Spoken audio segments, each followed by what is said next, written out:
ప్రార్థన చేసుకుందాము. మహాగణమైన దేవ, మహోన్నతుడా, పరిశుద్ధుడా, మరొకసారి బలమైన హస్తాలకు మమ్మల్ని మేము సమర్పించుకుంటున్నాం ప్రభావ. ఈ ఆదివారం సమయంలో మరి ప్రవాసాలకు ఇచ్చేసింది దేవ నాయన, మేమందరం కూడా నేను ఆరాధిస్తుండగా నాయన మరి ఈరోజు మీరే మాతో మాట్లాడమని వేడుకుంటున్నాం. మా హృదయాన్ని మీరు తాకమని వేడుకుంటున్నాం. యేసు నామమున దేవ మరి నాయన మీరే నాయన నా ద్వారా కూడా మాట్లాడి మా హృదయాలను మీరు పుట్టండి, మాంస హృదయాన్ని మా హృదయాలు కాల్చండి. యేసు నామమున స్తుతిస్తూ ప్రార్థిస్తున్నాం తండ్రి, ఆమేన్. ఈరోజు ఈ ఆదివారం మనకు దేవుడు ఇచ్చిన అంశం ఏంటంటే blessings for believers. Blessings for believers. Blessings for believers మనం చూస్తే ఇక్కడ ఎఫెసీలో 1వ అధ్యాయము 3వ వచనంలో ఒక చిన్న వాక్యాన్ని మనం చదువుకుందాం. మన ప్రభు అయిన యేసుక్రీస్తు యొక్క తండ్రి యొక్క దేవుడు స్తుతింపబడును గాక. ఎఫెసీలు 1వ అధ్యాయము 3వ వచనం. మన ప్రభు అయిన యేసుక్రీస్తు యొక్క తండ్రి యొక్క దేవుడు స్తుతింపబడును గాక. ఆయన క్రీస్తునందు పరలోక విషయంలో ఆత్మ సంబంధమైన ప్రతి ఆశీర్వాదమును మనకు అనుగ్రహించెను. క్రీస్తులో ఆత్మ సంబంధమైన ప్రతి ఆశీర్వాదము. మరి మనము blessings for new testament believers అనుకోవచ్చు, లేదా heavenly blessings. Heavenly blessings in Christ. మరి పరలోక సంబంధమైన మరి పరలోక విషయంలో ఆత్మ సంబంధమైన ప్రతి ఆశీర్వాదము అని కూడా మనము చదువుకోవచ్చు. మనము ఇక్కడ మనం గమనించినట్టయితే చాలాసార్లు మనము ఎక్కడికన్నా దైవజనుల దగ్గరికి వచ్చినప్పుడు మనం చేసే ప్రార్థన, మనము లేదా మనం అడిగే ప్రార్థన, మాకు మరి అప్పులు ఉన్నాయి, లేదా ఏం కావాలమ్మా, ఏం ప్రార్థన చేయాలంటే అప్పులు పోవాలా, లేదా మాకు ఒక సొంత ఇల్లు కావాలా, సొంత వెహికల్ కావాలా, పిల్లలకు పెళ్లి కావాలా, మంచి భర్త కావాలా, మంచి భార్య కావాలా, మంచి ఉద్యోగం కావాలా, చక్కగా బ్యాంక్ బ్యాలెన్స్ ఉండాలా, మంచి ఆరోగ్యం కావాలా, అంటే ఈ విధంగానే మనము నాకు ప్రమోషన్ కావాలా, మంచి సాలరీ కావాలా. సో మరి ఇటువంటి వాటినే మనం అడుగుతూ ఉంటాం. ఇది మరి దీనిలో మనం ఏమనొచ్చంటే మెటీరియల్ బ్లెస్సింగ్స్ అనొచ్చు. దీనిలో మనము మెటీరియల్ బ్లెస్సింగ్స్ అని అనొచ్చు. మరి ఇవన్నీ కూడా మరి ఆత్మ సంబంధమైన దేవుడిచ్చే ప్రతి విధమైన ఆశీర్వాదము కాదు. దీనిలో మనము మరి ఇది స్పిరిచువల్ బ్లెస్సింగ్స్ కాదు, ఇది మెటీరియల్ బ్లెస్సింగ్సే. మరి అట్లయితే గ్రేటెస్ట్ బ్లెస్సింగ్, గొప్ప ఆశీర్వాదము మనకి ఏంటంటే మరి మన ఆత్మలో పరిశుద్ధాత్మ దేవుడు నివసించడమే. So the indwelling spirit, the greatest blessing is the indwelling spirit. అంటే మన జీవితంలో జీవింపచేయు ఆత్మగా మరి పరిశుద్ధాత్ముడు మరి మన యొక్క ఆత్మలో నివసించడమే గొప్ప ఆశీర్వాదము. ఇది మనము గ్రహించాలి. మరి seek ye first the kingdom of God and all the things shall be added unto you అంటారు. మొదట దేవుని రాజ్యాన్ని వెతికితే ఇవన్నీ కూడా యాడ్ అయిపోతాయి, అవన్నీ నీకు అనుగ్రహించబడతాయి అని అంటారు. మనము గమనిస్తే పాత నిబంధన గ్రంథము, క్రొత్త నిబంధన గ్రంథంలో మనం కొన్ని ధ్యానం చేస్తాం, కొన్ని అంశాలు. ఇక్కడ మనం గమనించినట్లయితే పాత నిబంధన గ్రంథంలో మనం గమనించినట్లయితే దేవుని ఆత్మ, యెహోవా ఆత్మ వారి మీదికి మరి వచ్చేవాడు. పరిశుద్ధాత్మ దేవుని ఆత్మ మనుషుల మీదకి దిగేది, అట్లా మనం చూస్తాం. కానీ వాళ్ళ లోపలికి దేవుని ఆత్మ వచ్చేది కాదు. ఇక్కడ మనం గమనించినట్లయితే సంఖ్యాకాండము 11:25లో మనం గమనించినట్లయితే యెహోవా మేఘంలో దిగి వచ్చి మోషేతో మాట్లాడి అతని మీదకి వచ్చిన ఆత్మలో పాలు ఆ 70 మంది పెద్దల మీద ఉంచెను. అంటే అక్కడ మరి మోషే మీదకి మరి దేవుని ఆత్మ వచ్చినాక మరి తర్వాత అక్కడ 70 మంది బిడ్డలను మరి పెద్దలను ఏర్పరచుకుంటే మోషే మీదకి వచ్చిన ఆత్మ దేవుడు మరి వారి మీద కూడా దిగినట్లు మనం చూస్తాం. ఆ ఆత్మ వారి మీద ఉంచగా వారు ప్రవచించిరి కానీ మరలా ప్రవచించలేదు. మరి ఆత్మ దేవుని ఆత్మ, యెహోవా ఆత్మ వారి మీదకి వచ్చినప్పుడు మాత్రమే వాళ్ళు ప్రవచించినారు, మళ్ళీ వాళ్ళు ప్రవచించలేదు. అదేవిధంగా న్యాయాధిపతులు 3:10 చూస్తే యెహోవా ఆత్మ ఒత్నీయేలు మీదకి వచ్చాడు కనుక అతడు ఇశ్రాయేలుకు న్యాయాధిపతి అయి బయలుదేరగా. ఒత్నీయేలు మీదకి దేవుని ఆత్మ వచ్చినప్పుడు మరి ఆయన న్యాయాధిపతిగా శత్రువుల మీదకి ఇజ్రాయెల్ తరపున మరి బయలుదేరినట్టు చూస్తాం. తర్వాత న్యాయాధిపతులు 14:15 కూడా చూస్తే యెహోవా ఆత్మ సంసోను మీదకి బలంగా వచ్చినందున అతని చేతులకు కట్టబడిన తాళ్ళు అగ్ని చేత కాల్చబడిన జనపనార వలె ఆయను. మరి దేవుని ఆత్మ అతని మీద సంసోను మీదకి వచ్చినప్పుడు, తర్వాత మొదటి సమయాలు 10:10 కూడా మనం చూస్తాం. ఇవన్నీ కూడా కొన్ని ఎగ్జాంపుల్స్ మనం చూస్తా ఉన్నాం. కొన్ని మరి పాత నిబంధనలో జరిగిన సంఘటనలు మనం చూస్తా ఉన్నాం. వారు ఆ కొండ దగ్గరకు వచ్చినప్పుడు ప్రవక్తల సమూహము సౌలుకు కనపడగా దేవుని ఆత్మ బలముగా అతని మీదకి వచ్చెను. అతడు వారి మధ్యన ఉండి ప్రకటన చేయుచుండెను. ఇక్కడ మనం అంతా గమనిస్తాం, దేవుని ఆత్మ వారి మీదకి వచ్చినప్పుడే వాళ్ళు ప్రవచనం చేసేవారు. దేవునికి ఆత్మ వారి మీదకి వచ్చినప్పుడే ప్రకటన చేసేవారు. దేవుని ఆత్మ వారి మీదకి వస్తే మరి మరి సింహాన్నైనా చంపేవాడు, మరి సంసోను తుత్తునీలుగా మరి ఏం చేస్తాడు, ఆ తాళ్ళను తెంచేవాడు, ఫిలిస్తీయులను నాశనం చేసేవాడు. ఒత్నీయేలు న్యాయాధిపతిగా మరి దేవుని ఆత్మ మీదకి వచ్చినప్పుడు శత్రువుల మీదకి వెళ్ళేవాడు. ఇక్కడ మనం గమనిస్తే మరి అక్కడ ప్రజలందరి మీదకి వచ్చే మరి యెహోవా ఆత్మ దిగేను అని ఉండదు.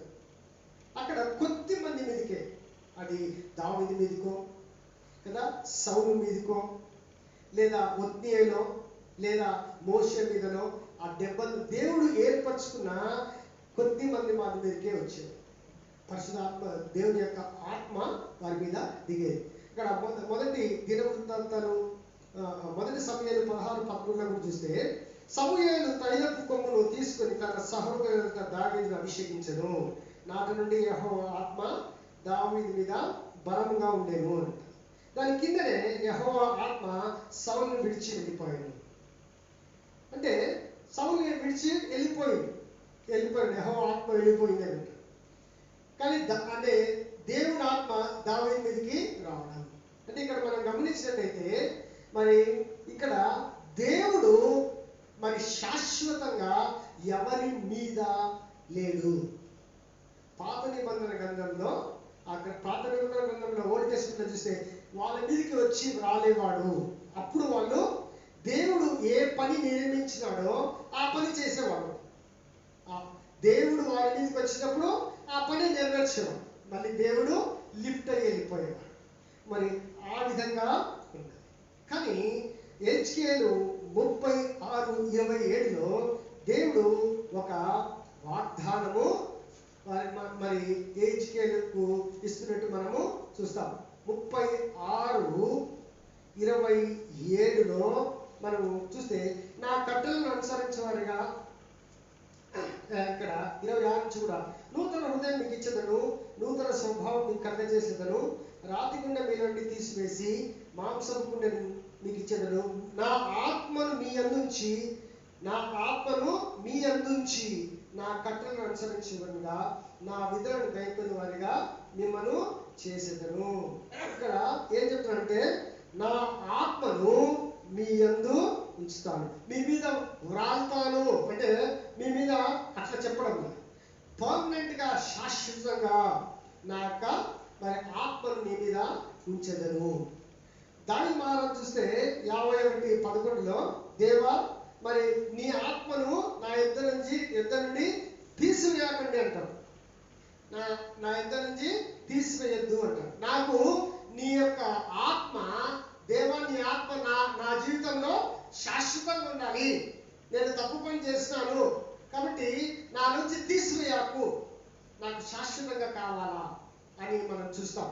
అంటే ఇక్కడ మనం గమనించినట్లయితే మోషే కానీ, దావీదు కానీ, ఎలీషా కానీ, ఏలియా కానీ, సంసోను కానీ ఎక్కడ కూడా దేవుడు వాళ్ళలో అక్కడ ప్రవక్తలు కానీ, యాజకులు కానీ, రాజులు కానీ ఎవరి మీద కూడా శాశ్వతంగా లేడు. అది మనం గుర్తుపెట్టాలి. ఎందుకు అంటే యేసయ్య అప్పుడు యేసయ్య వారి కొరకు రక్తము చిందించలేదు కాబట్టి వాళ్ళు యేసయ్య వారి కొరకు రక్తము చిందించలేదు. ఇక్కడ చెప్తున్నాడు యోహాను సువార్త 14:17లో, వేరొక ఆదరణకర్తను అనగా సత్య స్వరూపి యొక్క ఆత్మను మీకు అనుగ్రహించును. నేను వెళ్ళిపోవడం మీకు మంచిది. ఎందుకంటే నేను వెళ్ళిపోయిన తర్వాత మీకు ఆదరణకర్తను, సత్య స్వరూపి యొక్క ఆత్మను మీకు అనుగ్రహించును. ఆయన మీతో ఉండును, మీలో నివసించును. ఇది దేవుడు నూతన న్యూ టెస్టిమెంట్, నూతన నిబంధన మనకు దేవుని బిడ్డలకు ఇచ్చిన గొప్ప ఆశీర్వాదము. మనము ఇక్కడ చూస్తే గలతీ 3:14లో మనం చూస్తే, నీతిమంతుడు విశ్వాసం మూలంగా జీవించును, ధర్మశాస్త్రము విశ్వాసమున్నది కాదు కానీ దాని విధులను ఆచరించేవాడు వాటి వల్లే జీవించును.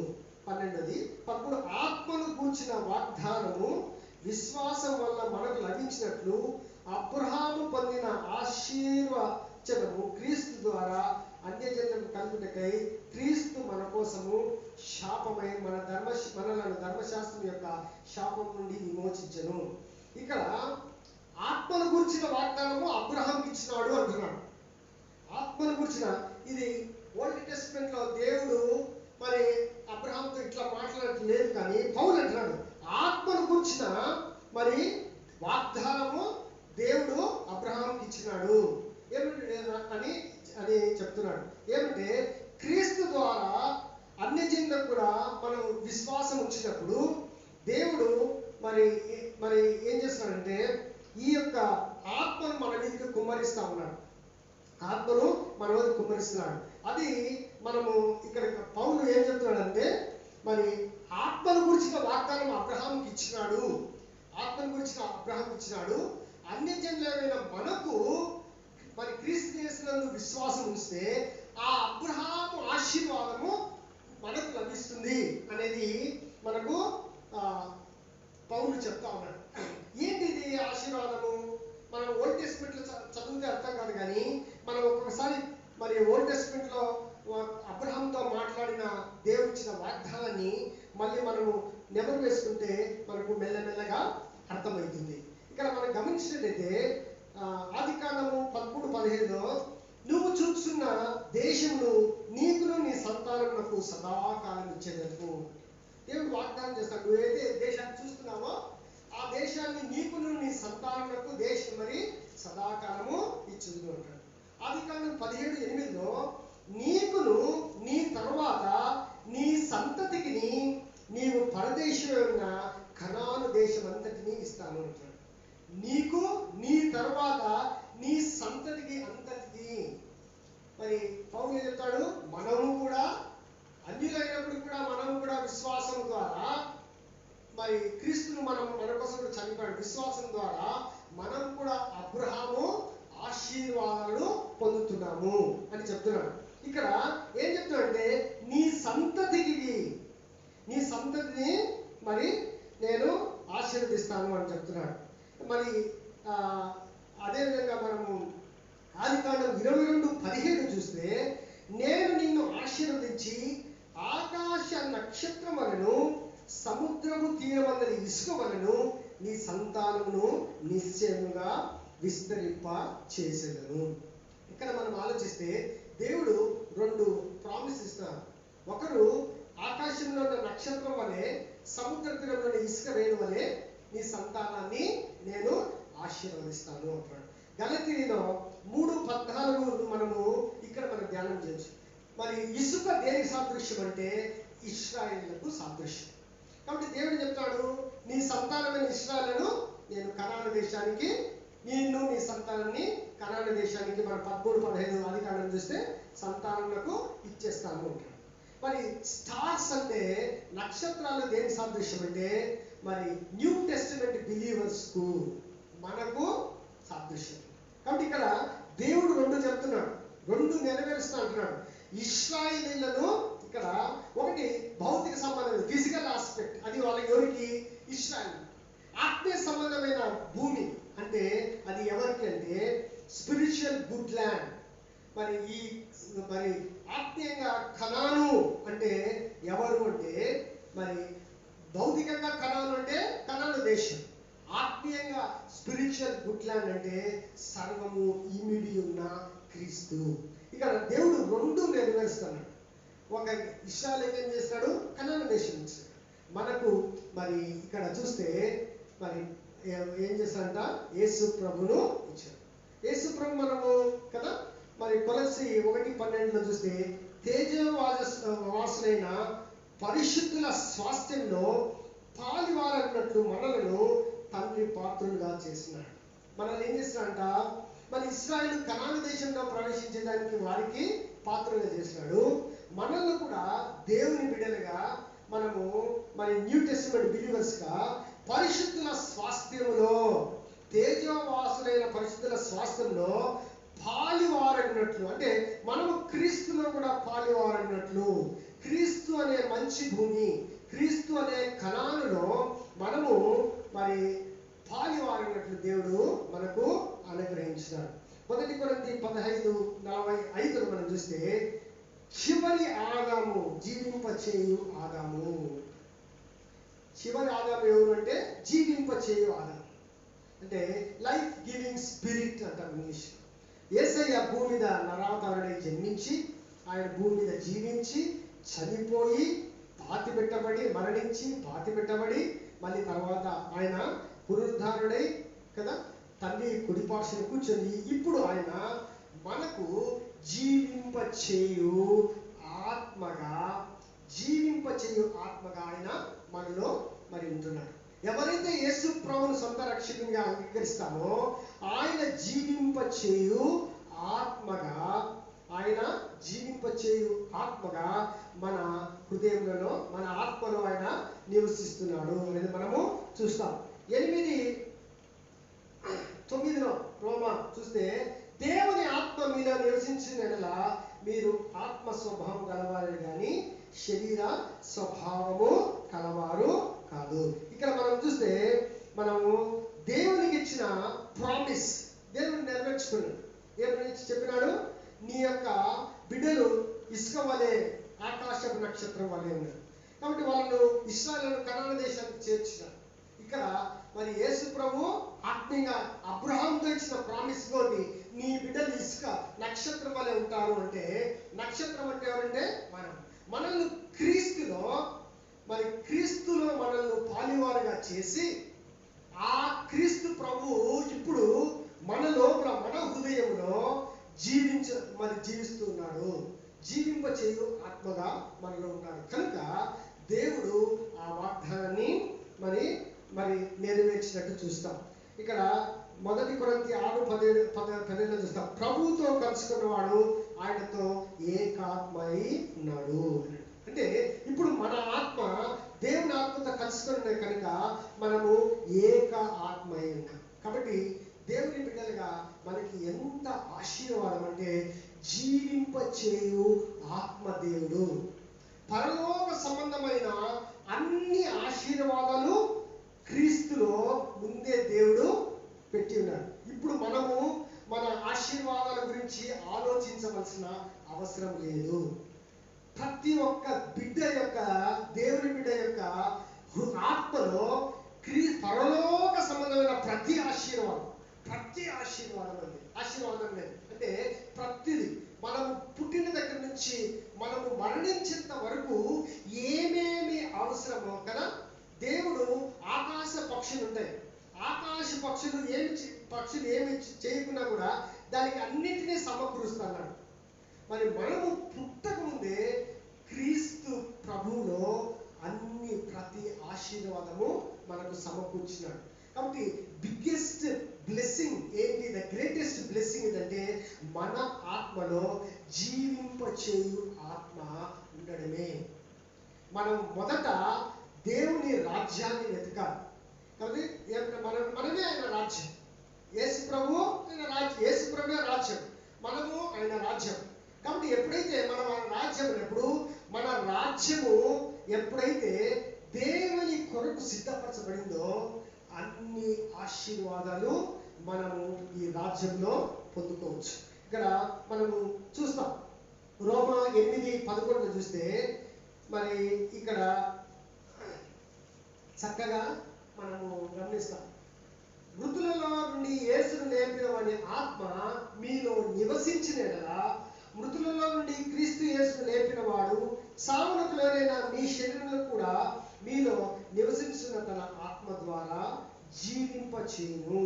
చూడండి, అంటే మన లోపల పరిశుద్ధాత్మ దేవుడు, మృతులలో ఉన్న యేసయ్యను లేపిన ఆత్మ దేవుడు మనలో నివసిస్తూ ఉంటే ఆయన మన శరీరంలో కూడా జీవింపచేయును అని అంటారు. అంటే ఇక్కడ మనం గమనిస్తే ఇక్కడ పరిశుద్ధ ఆత్మ దేవుడు మన లోపల నివసించడం వలన మనకు ఎటువంటి ఆశీర్వాదాలు మనం పొందగలమో మనం తెలుసుకోవచ్చు. మనం రెగ్యులర్గా మరి ధ్యానిస్తున్నాం కాబట్టి ఒక్కొక్కటి మనం తెలుసుకోవచ్చు. తర్వాత 8:16 కూడా చూస్తే మరి ఏముంటుందంటే, మనము దేవుని పిల్లలని ఆత్మ తానే మన ఆత్మతో సాక్ష్యం ఇచ్చుచున్నాడు. మనము పిల్లలమైతే వారసులం, అనగా దేవుని వారసులము.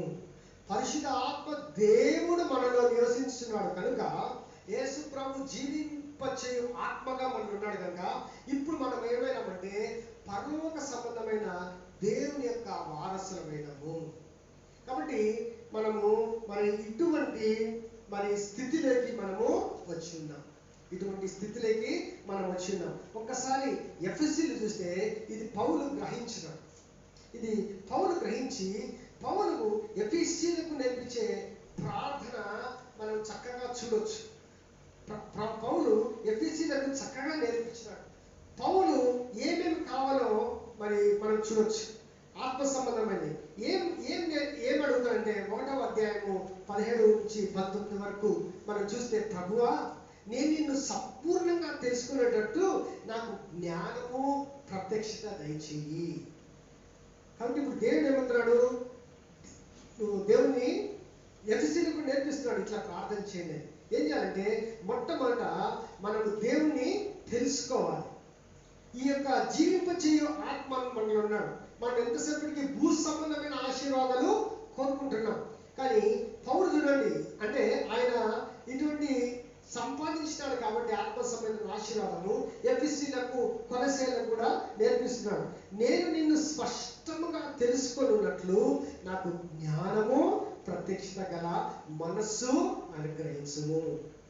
దేవుని ఆశీర్వాదాలు మనం ఎందుకు పొందలేకపోతున్నామంటే, మనము ఏంటంటే మనకు జ్ఞానం లేదు. నా జనులు జ్ఞానం లేక నశించుచున్నారు.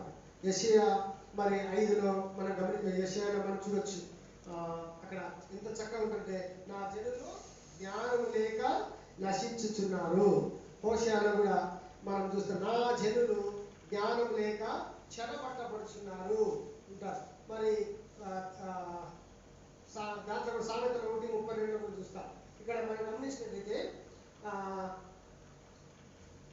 4:5-13 చూస్తే, నా జనులు జ్ఞానం లేక చెరపట్టబడుచున్నారు. యెషయా 5:13.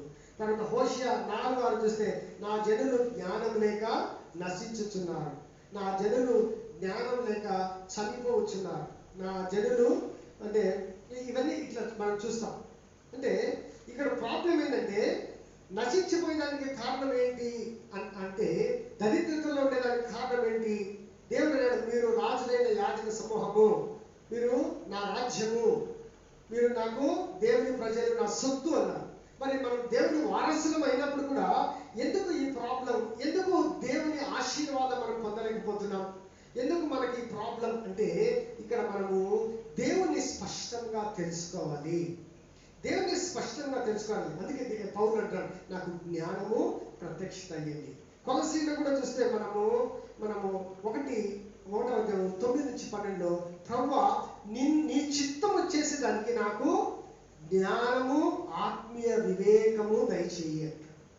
ఇక్కడ మనకి ప్రాబ్లం ఏంటంటే దేవుణ్ణి స్పష్టంగా తెలుసుకున్నప్పుడే క్రీస్తులో ఉన్న ఆశీర్వాదాలు మనము పొందవచ్చు. అందుకే ఇక్కడ చక్కగా నన్ను ఎందుకు పిలిచినావు ప్రభువా, ఆ పిలుపు యొక్క నిరీక్షణను నేను తెలుసుకోవాలి. మరి తర్వాత పరిశుద్ధులలో నీ స్వాస్థ్యం యొక్క మహిమైశ్వర్యము నేను తెలుసుకోవాలి. మహిమైశ్వర్యం అంటే దేవుని యొక్క అట్రిబ్యూట్స్ అంటాం, అంటే దైవిక లక్షణాలు, ప్రేమ, జీవము, వెలుగు, మరి తర్వాత నీతి. మరి పౌలు ఏమి కోరుకుంటా అంటే ఇవి కోరుకుంటా ఉంటాడు. పౌలు ఏమంటాడు, తన అంటాడు నా జ్ఞానాన్ని, నా సమస్తాన్ని పెంట కుప్పగా నేను ఎంచుతున్నాను అంటాడు. ఇహలోకమైన ఆశీర్వాదాలు కోరుకోవాలి. అంటే మనకి ఇహలోకంగా ఈ అవసరాలు వద్దని కాదు, అవన్నీ కూడా మొదట పౌలు ఏం చేశాడు, దేవుని రాజ్యాన్ని వెతికినాడు, దేవుణ్ణి వెతికినాడు, క్రీస్తు యేసును వెతికినాడు.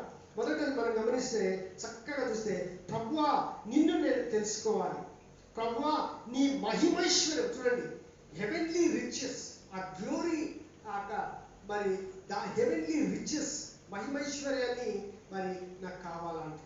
మామూలు కారు కావాలా అది అడగల, దేవుని యొక్క మహిమైశ్వర్యం కావాలా. తర్వాత నీ పునరుద్ధాన శక్తి యొక్క అపరిమితమైన మహాత్మ్యము కావాలి అంటే. చూడండి పౌలు కోరుకునే కోరికలు. మనం కోరుకుంటే ఏం చెప్పిన కొన్ని ఎకరాలు, ఒక పెద్ద బిల్డింగ్ కోరుకుంటాడు. కానీ ఇంత కోరుకునే చూడు, దేవుని పునరుద్ధాన శక్తి యొక్క అపరిమితమైన మహాత్మ్యము. చూడండి మరి దేవుని యొక్క మహిమైశ్వర్యము ఆయన కోరుకునేది. తర్వాత నేను నిన్ను స్పష్టంగా తెలుసుకోవాలి. ప్రభువా నువ్వు నన్ను ఎందుకు పుట్టించినావు, క్రీస్తులో నువ్వు నన్ను ఎందుకు పుట్టించినావు ఈ లోకంలో. కాబట్టి మరి నేను తెలుసుకోవాలి, నా స్థానం ఏంటో తెలుసుకోవాలి. కాబట్టి నా మనోనేత్రములు వెలిగించు. ఇప్పుడు మనకు కావాల్సిందంటే మన మనోనేత్రములు వెలిగింపబడాలి.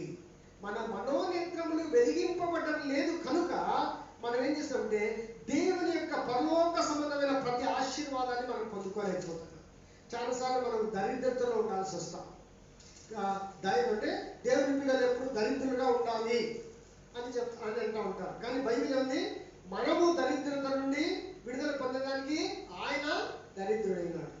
మనకు రోగాలు తప్పించడానికి మన కొరకు ఆయన మరి గాయాల పాలైన మన రోగములన్నీ ఆయన భరించినాడు. ఇక్కడ మనము ఈ స్థితి నుంచి బయటపడాలి అంటే మనకు ఆశీర్వాదాలు కావాలంటే మనము మన ఆత్మలో జీవింపచేయు ఆత్మ ఉన్నాడు. అందుకే మరి ఎఫెసీయులు 3:14-19 కూడా చూస్తే అడుగుతాడు, ప్రభువా నాయనా నేను నా అంతరంగ పురుషుడు బలపడాలి, పరిశుద్ధాత్మ దేవుని ద్వారా, నీ యొక్క పరిశుద్ధాత్మ దేవుడా నీ ద్వారా నా అంతరంగ పురుషుడు బలపడాలి.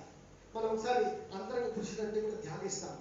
మరి బాహ్య పురుషుడు, అంతరంగ పురుషుడు అంటే కూడా మనం ధ్యానించాలి. నా అంతరంగ పురుషుడు బలపడాలి. చూడండి, నా హృదయంలో విశ్వాసము, క్రీస్తు నా హృదయంలో విశ్వాసం ద్వారా నివసించాలి. నాకు మరి విశ్వాసం కావాలి, నేను విశ్వాసాన్ని ఎక్సర్సైజ్ చేయాలి. నేను ఎంత విశ్వాసం ఎక్సర్సైజ్ చేస్తే క్రీస్తు నా హృదయంలో, పౌలు కనుక్కున్నాడు, ఎప్పుడైతే ఆత్మలో ఉన్న యేసయ్య మన హృదయంలోకి వస్తాడో అది కావాలి. ప్రాబ్లం ఏముందంటే మారుమనసు పొందిన తర్వాత ఈ అనుభవంలోకి రావడం లేదు. హృదయంలోకి దేవుని ఆహ్వానించాలి. ఆత్మలో ఉన్న దేవుని మన హృదయంలోకి ఆహ్వానించాలి. హృదయంలోకి ఆహ్వానించినప్పుడు మాత్రమే క్రీస్తులో ఉన్న పరలోక సంబంధమైన అన్ని ఆశీర్వాదాలు మనం పొందుకుంటాం. అందుకే మనం హృదయం అంటే వింటా ఉంటాం. హృదయం అంటే సపరేట్ ఒక ఎంటిటీ కాదు, కానీ మరి ఆత్మ ప్రాణము మనం చాలాసార్లు చూస్తాం. ఆత్మలో మరి అంతరంగ స్వరం అంటే దేవునితో అంతరంగ స్వరం మాట్లాడుతుంది. దేవుడు అంతరంగ స్వరం ద్వారా మాట్లాడతాడు. మరి సహవాసం, ఆత్మలో అంతరంగ స్వరము, సహవాసము, మనస్సాక్షి. సహవాసం ద్వారా మనం దేవునితో మాట్లాడతాం. ఈ మనస్సాక్షి ఏం చెప్తుంటే దేవుడు చెప్పినది మంచి చెడును ఏది చెప్పినాడు, ఏది చేయకూడదు, ఏది చేయాలో మనకి చెప్తా ఉంటాం. మనము సోల్ అంటాం. సోల్లో జ్ఞానరంగము, భావోద్రేకము, చిత్తము అని ఉంటాం. కాబట్టి మన సోల్, జ్ఞానరంగము, భావోద్రేకము, చిత్తము, మన ఆత్మలో ఉన్న మనస్సాక్షి కలిపితే హృదయముగా పనిచేస్తుంది.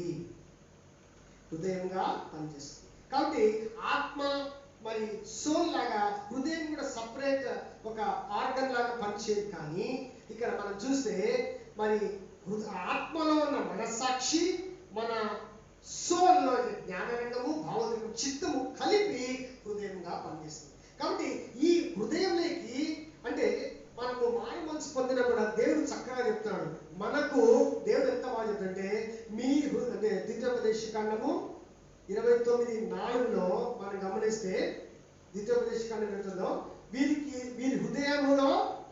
వీరి హృదయంలో గ్రహించే హృదయం వీళ్ళకి లేదు. వీళ్ళ హృదయం గుడ్డి హృదయం, చూచే కన్నులు లేవు, వినే చెవులు లేవు. వీళ్ళకు హృదయస్థుతి కావాలంటాడు ద్వితీయోపదేశకాండము 10:16 మరి 36 వీళ్ళు వినలేరు, నన్ను ప్రేమించలేరు. వీరి హృదయం గుడ్డి హృదయము. వీరి హృదయము మారుమనసు పొంది ఉండొచ్చు, ఇశ్రాయేలు మరి రక్షణానుభవం ఉండొచ్చు, మనకు ఉండొచ్చు. కానీ మన హృదయము గుడ్డిది కాబట్టి, మన హృదయానికి హృదయ సున్నతి లేదు కాబట్టి మనము పరలోక సంబంధమైన ఆశీర్వాదాలను మనము తీసుకోలేకపోతున్నాము. కాబట్టి దేవుడు ఎంత బాగా చెప్తాడంటే, మరి ప్రభువా నా హృదయంలో నీ ప్రేమ మరి ఏం చేయాలంటే విస్తరించాలి. పొడుగు ఎత్తు లోతు, నీ ప్రేమ యొక్క పొడుగు ఎత్తు లోతును నేను మరి పొందాలి. ఎంత చక్కగా చూడండి, నేను సంపూర్ణుని కావాలి, నీ ప్రేమలో నేను స్థిరపడాలి అని చెప్తున్నాడు. తర్వాత మరి కొలసీలను చూస్తాం. ప్రభువా నేను ఎప్పుడు కూడా 1:9-12 కూడా ప్రతి సత్కార్యంలో నేను సఫలం అయ్యేవాళ్ళ, ఎప్పుడు కూడా నేను జ్ఞానంలో అభివృద్ధి పొందాలా, ఎప్పుడు కూడా నేను సంతోష పెట్టాలి, అన్ని విషయాల్లో సంతోష పెట్టాలా, వాక్యానుసారంగా నడచాలా, ఎన్ని కష్టాలు వచ్చినా మరి నేను ఆనందంతో సంపూర్ణమైన ఓర్పు దీర్ఘశాంతంతో ఈ లోకంలో నేను జీవించాలా, మరి పరిశుద్ధుల తేజవాసులైన పరిశుద్ధుల స్వాస్థ్యంలో నేను కూడా పాలు పొందాలి. కాబట్టి ఆయన ఏం కోరుకుంటా అంటే మరి ఎఫెసీలు కానీ కొలసీలు కానీ సంఘాలకు ఏంటంటే, మీరు క్రీస్తులో అన్ని ఆశీర్వాదాలు ఉన్నాయి, మీరు భయపడకండి. మీ పిల్లల గురించి కానీ, మీ ఇంటి గురించి కానీ, మీ భవిష్యత్తు గురించి కానీ ఏమీ భయపడద్దు. క్రీస్తులో ఆత్మ సంబంధమైన ప్రతి ఆశీర్వాదాలు ఉన్నాయి. అవి మీరు తీసుకోవాలంటే మన హృదయము గుడ్డితనముతో ఉంది. మన హృదయము గ్రహించలేదు, మన హృదయంలో కన్ను నుండి కూడా చూడలేవు, మరి తర్వాత చెవుల నుండి కూడా వినలేవు. వీటికి ఈ హృదయానికి ఏం కావాలంటే హృదయ సున్నతి కావాలి. కనుక మనము మొట్టమొదట మన ఆత్మలో ఉన్న మన పరిశుద్ధ ఆత్మ దేవుని సహాయంతో హృదయ సున్నతి చేయించుకుందాము. హృదయ సున్నతి చేయించుకుంటే ఏమైతుందంటే మనకు జ్ఞానము ప్రత్యక్షతలు వస్తాయి, మనం క్రీస్తును చక్కగా తెలుసుకోగలము. తర్వాత మనకు జ్ఞానము ఆత్మీయమైన వివేకము లభిస్తుంది. క్రీస్తు మరి దేవుని తండ్రి చిత్తాన్ని మనం చేయగలము. మనం దేవుని యొక్క మహిమైశ్వర్యము పొందగలము. అన్ని సకల ఐశ్వర్యాలు మనకు వస్తాయి. పరలోక సంబంధమైన మహిమైశ్వర్యం మనం పొందగలము. క్రీస్తు యొక్క పునరుద్ధార శక్తిని, అపరిమితమైన మహాత్మ్యమును మనం పొందగలము.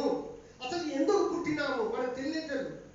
ఎందుకు పుట్టినామో ఈ విషయంలో దేనికో తెలియదు. ఊరికి ఏదో చదువుతున్నాం, ఎక్కువ మార్కులు ఉంటే మరి ఎంబీబీఎస్ బీటెక్ అంతే. డాక్టర్లు కావాలా, ఇంజనీర్లు కావాలా, మనకు స్ట్రాటజీ అది.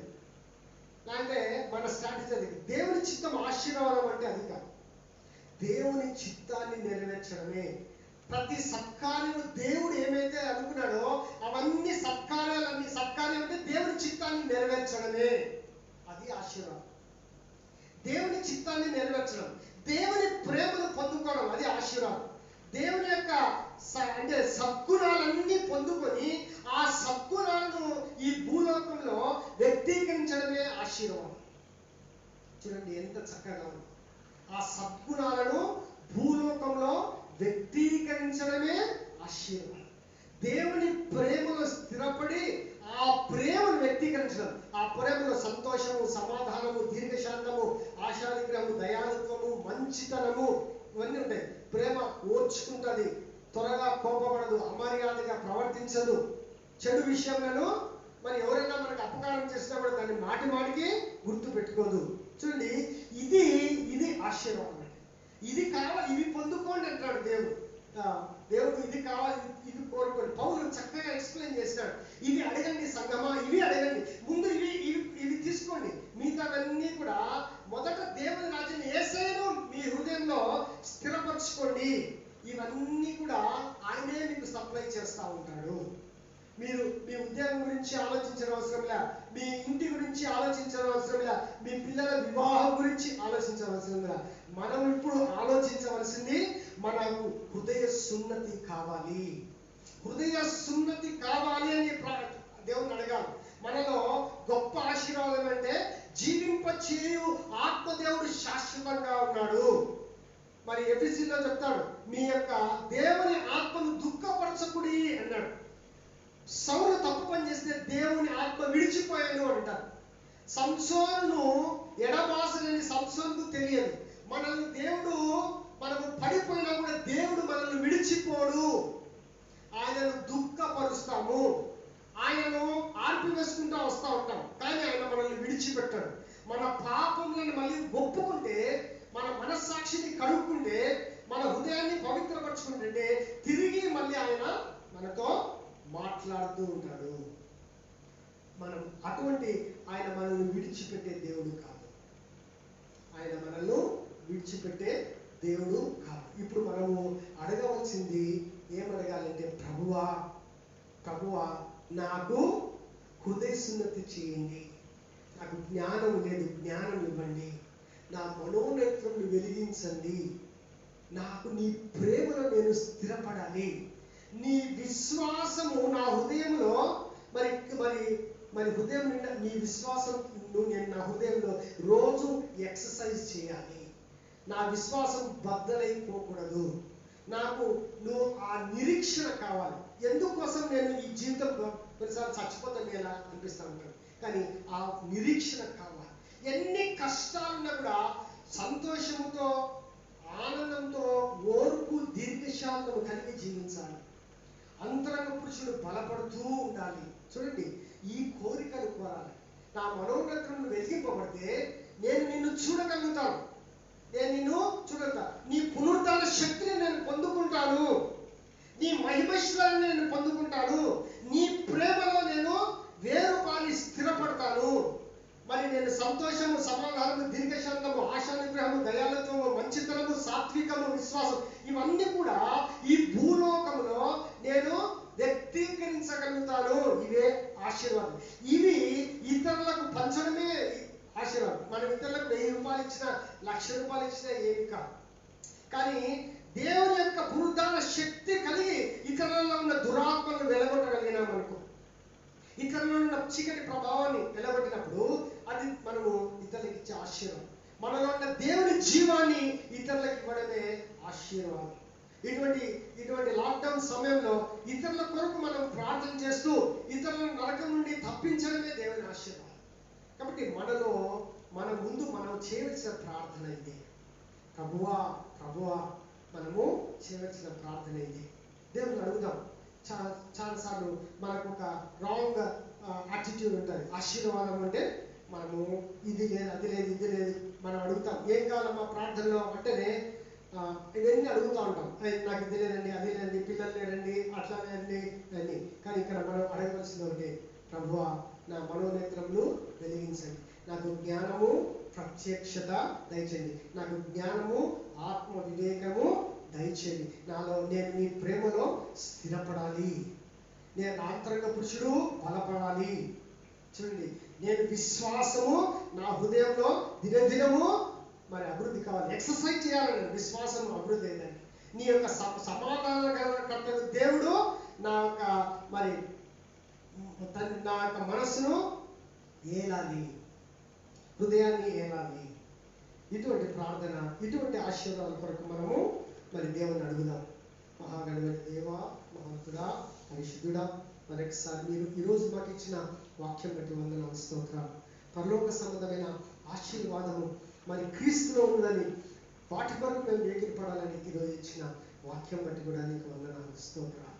దేవా, మరొకసారి అటువంటి జీవితం జీవించటకు కృప చూపించండి. యేసు నామములో స్తుతిస్తూ ప్రార్థిస్తున్నాం తండ్రి. ఆమేన్.